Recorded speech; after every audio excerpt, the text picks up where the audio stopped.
Howdy, strangers. It's August 4th, 2019, and we're here.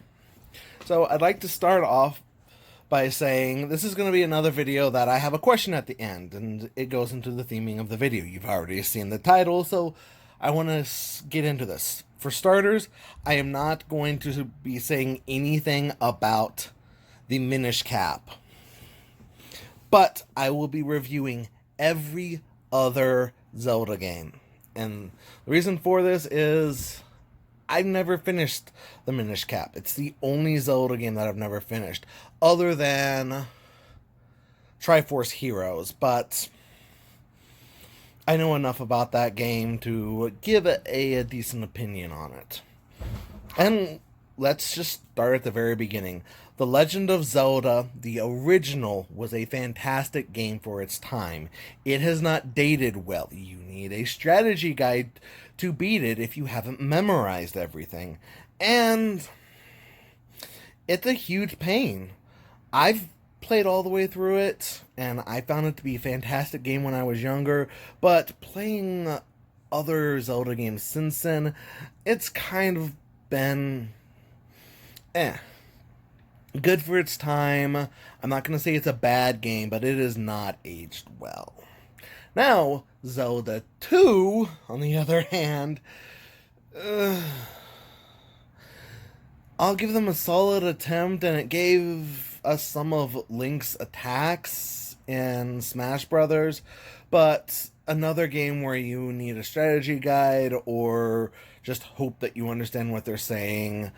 Some of the time it actually hurts to watch it if you deal with like some visual insufficiencies and whatnot, and maybe even if you don't deal with bad eyesight and such. Now, I did enjoy going through it and dealing with Shadow Link, but it's just not that fun to go through everything. So yeah, for the original Nintendo, I do not suggest playing the original Zelda games. The first one was good for its time and good for when you're younger, but the second, just watch reviews of it. Now, the next game to come out is a game changer. It took everything that they learned from the first Zelda game, improved it, gave it a little bit more of a story and a little bit more polish. It's one of the best Zelda games ever made, and it is a personal favorite of many people. You'll see that there are a lot of people who hate on certain games, or people who say that certain games are not as good as what everyone says, and that game's right up there. So, it's a solid foundation for many of the Zelda games that we've seen since. Which gets us into the first handheld game in the Zelda series. They're going to be remaking it in a little over a month.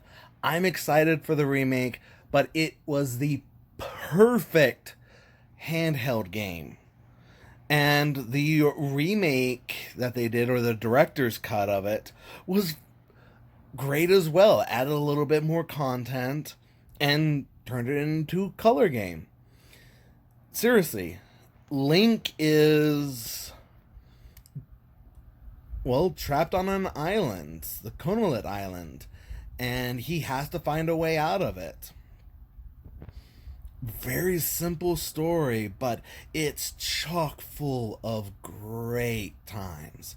Seriously, go through it, play it, or play the remake. I hear that they're doing a Zelda Dungeon Maker in there as well, which sounds hilariously fun.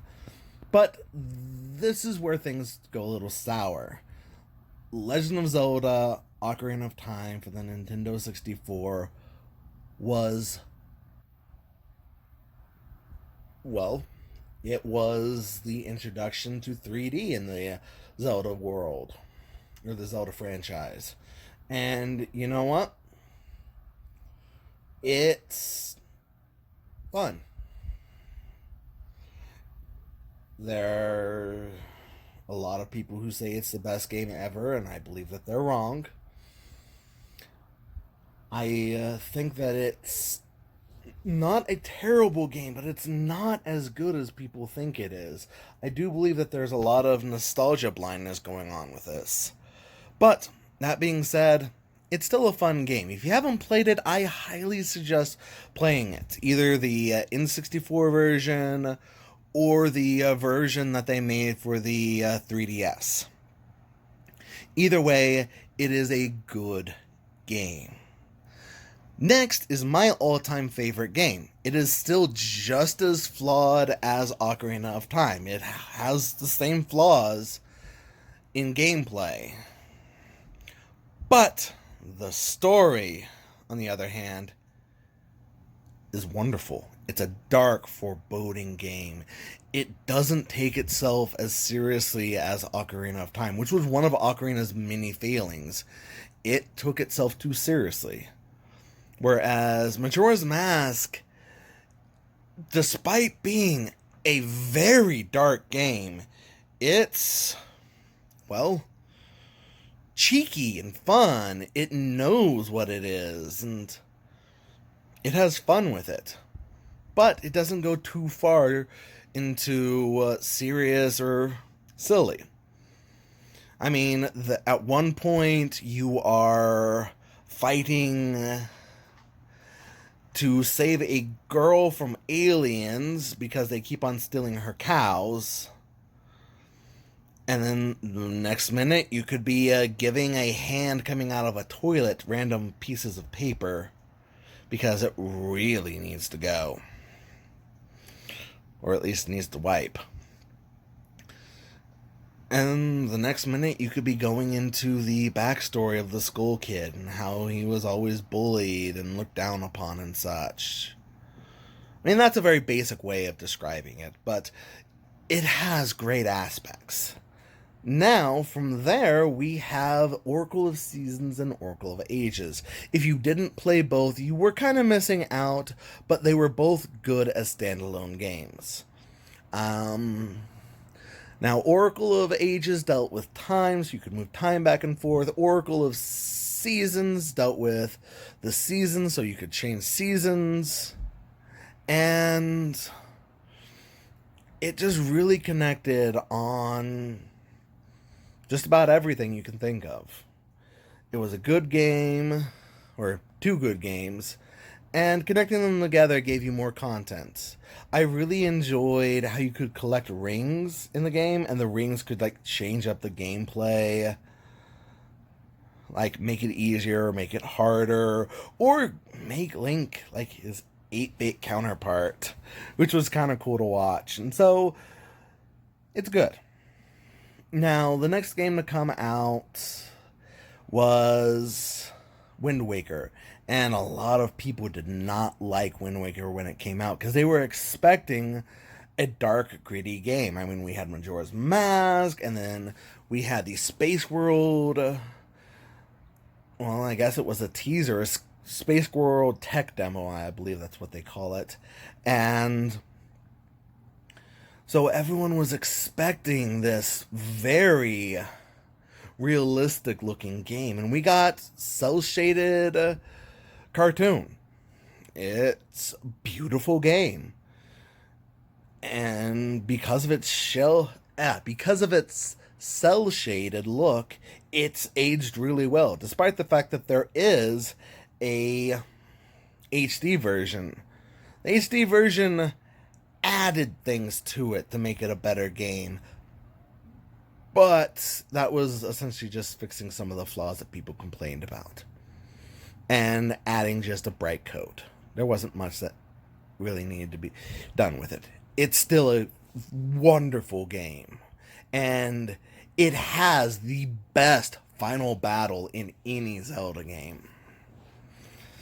Like, fast-paced and everything. It's what a sword fight should feel like in a video game, at least in my opinion.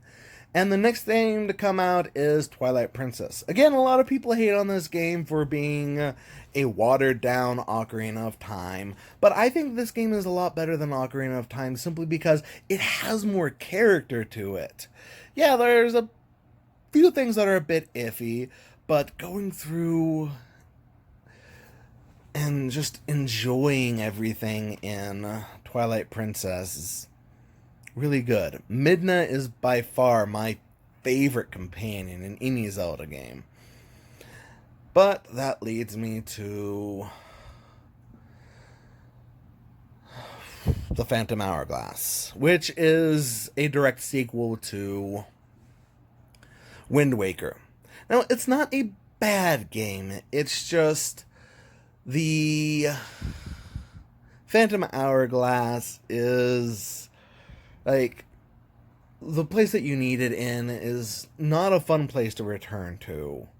And they do something similar to that in the next game, but I'll get to that in just a minute. Phantom Hourglass, oh, it doesn't do a whole lot. The control scheme is using the DS stylus to do most actions, which is interesting because you can also like make notes on the map, and that's kind of cool. But then from there, we have Spirit Tracks, which is the worst version of Link ever. Like, by far, the weakest. But I enjoyed the game. I guess I just fell prey to some of its charms, and having Zelda as your companion was great, and just going through everything was just a blast.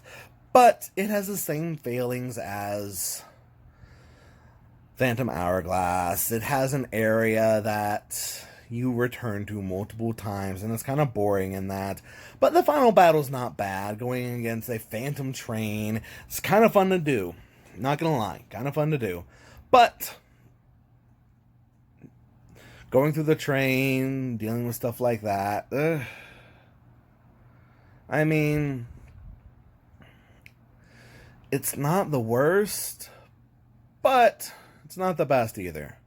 But that gets us over to Skyward Sword, and it is popular to hate this game. Not just dislike it, not call it overhyped, but hate this game.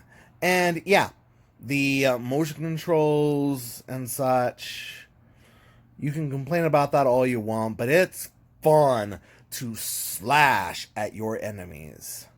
It's fun. That being said, backtracking to the same areas over and over again, flying through, well, just having very little side content. I mean, the reason I love Majora's Mask so much is the side content. So, Skyward Sword fails in that area, but the story is where it shines. It is a wonderful story, and if you haven't already, I suggest playing it. If you have a Wii and a PlayStation Control Plus or the Plus controller. Wait, did I say PlayStation? I meant Wii Remote Plus. Oh, there's a slip. But yeah, Wii Control Plus or the Wii Plus controller. Either way, the add-on or the controller itself, you just gotta make sure that it reads all of your movements. And yeah, there's some times where it messes up, and the hand-holding in there is really bad. But the story is wonderful. And I shed a few tears throughout it. And the next game I'm going to talk about is A Link Between Worlds. A sequel to A Link to the Past, but it's more aesthetically a sequel. They kept the worlds the same, or kept Hyrule the same. You had Hyrule and Lorule. The mechanics were fun. The story was bland, boring, predictable. There's nothing to gain from it. And that's my biggest complaint. I don't want to go through it a second time. I found the mechanics of the game to be wonderful. It's fun to play. But the fact that it has a dull story, it's just not worth going back to in my eyes. And then from there, we have 2 spin-off games that I want to talk about before we get into the final. The first is Link's Crossbow Training. It came with the Wii Zapper, which was just an attachment for the Wii controller. It didn't do anything, didn't add anything to the functionality. It just made it easier to point because it was a gun peripheral. So it made using a crossbow, a thing. So yeah, fun. But that being said, there was no story to it. You were just going through gauntlets using the crossbow, and that's it.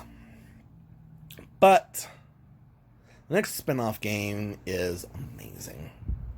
I mean, I'm not going to sugarcoat this at all. It's a game that I've sunk in more hours in than just about any other game. And that is Hyrule Warriors Legends for the 3DS. Now, the original Hyrule Warriors was great. I got it on the Wii U. It was one of the first games that I got. Played through it. Didn't complete it. Still haven't completed it. Still want to complete it. And the same thing can be said for the 3DS ports, but that added some additional content, such as Linkle, who is the biggest badass in Zelda history. And that's the best way to put it. She's great. And I loved going through it. I loved the DLC content. I enjoyed the game immensely. And I still do. I still boot it up, try to continue on things. But seriously, it's a great game. And that leads us to today. The most recent game is Legend of Zelda Breath of the Wild. And it is a gorgeous game, harkening back to its roots. It's open world. You don't have this emphasis on a single sword, but it helps. The Master Sword is still there, but it doesn't go into the same failings as the previous 3D games. Because all the failings from Ocarina of Time are still there in other games. You have the god-awful swirling spikes that go around the screen, or just things that don't work in 3D that they're trying to work on. That's consistent in all of the 3D Zelda games, at least to some extent. I think that the worst is Ocarina of Time, because they did take some things away and add different things in that were good, but they still kept some of the bad things. But moving forward, Breath of the Wild was a fantastic game. Had a good story that was locked behind things. You could actually go right to Ganon and finish the game fairly quickly. There are people who have mastered speedrunning the game, which is a feat in and of itself and kind of cool to watch. But you guys now know my favorite video game of all time is Majora's Mask. So, I have questions. The main question is, if you are a gamer, what's your favorite video game? Or your favorite board game? Or your favorite card game? Or your favorite version of tabletop gaming? Just, what's your favorite game? What's your favorite thing to do when you say you're gaming? Or you're playing a game? And for those who don't play video games, what is your favorite media? Do you prefer watching movies or going to theaters? Do you prefer jumping on YouTube? Do you prefer TV shows? Just tell me what you enjoy. I want to really get into the collaborative side of this channel. So just put it down below, or better yet, make a video response. Tell me what's going on. I'm opening this up to anyone, whether they're strangers, the other strangers, or they're just, strangers in general. If you want to make a video response to this, go right ahead. Link us on Twitter. We are the SAS Strangers. Or you can go to me, Guy with the Blue Fox, or Man with the Blue Fox. I believe it's Man with the Blue Fox.